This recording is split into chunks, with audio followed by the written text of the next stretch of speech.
What role did the United States hope to play as a neutral power? What factors undercut that neutrality? Why did it finally enter the war? Alright, today we're going to be talking about the neutrality of America during World War I. A big part of this was due to President Woodrow Wilson. He wanted America to remain neutral in fact as well as in name, and impartial in thought as well as in action. The biggest reason he wanted to remain neutral was because he wanted to be able to manipulate the post-war settlement to America's benefit. Even if the president had wanted to unite the Americans behind some allies, it would have been impossible in 1914 because, for one thing, Irish Americans really hated Britain. For another thing, German Americans really liked Germany. Republicans didn't want to take part in a European fight. Socialists condemned war as a conflict among greedy capitalist empires. Two of America's biggest captains of industry, Andrew Carnegie and Henry Ford, were both openly against war. Looking back, it really looks like nobody in America wanted to participate in this war. Henry Ford even sent a peace ship to Europe to try and urge them to end the conflict.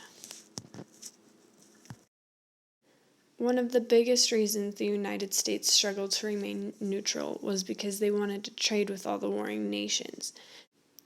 They still probably could have remained neutral if it weren't for the fact that in 1914 Britain was like, boom, naval blockade. So Britain was like, boom, naval blockade, and then the Wilson administration was protesting that this was infringement on the rights of neutral carriers. But they didn't take any action because they liked the profit. Britain's naval blockade meant a lot less trade with Germany and Austria and a lot more trade with Britain and France. Trade with Britain and France grew fourfold over the next 2 years, from $824 million to $3.2 billion in 1916.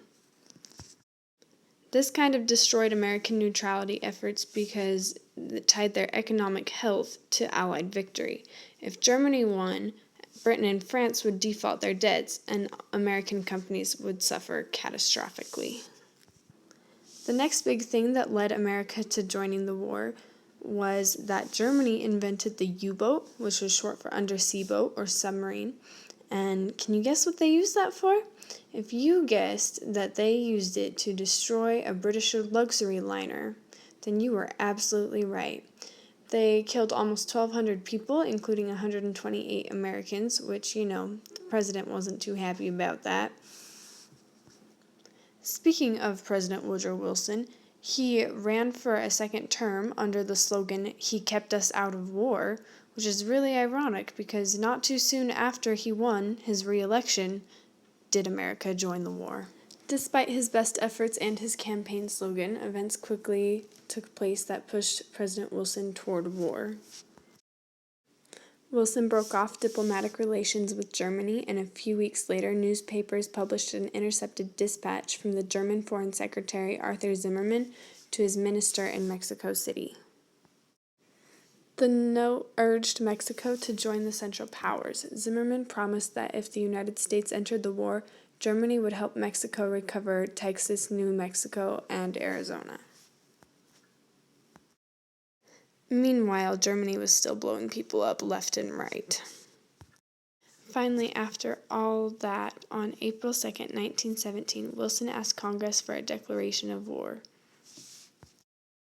On April 6, 1917, the United States declared war on Germany, officially entering World War I.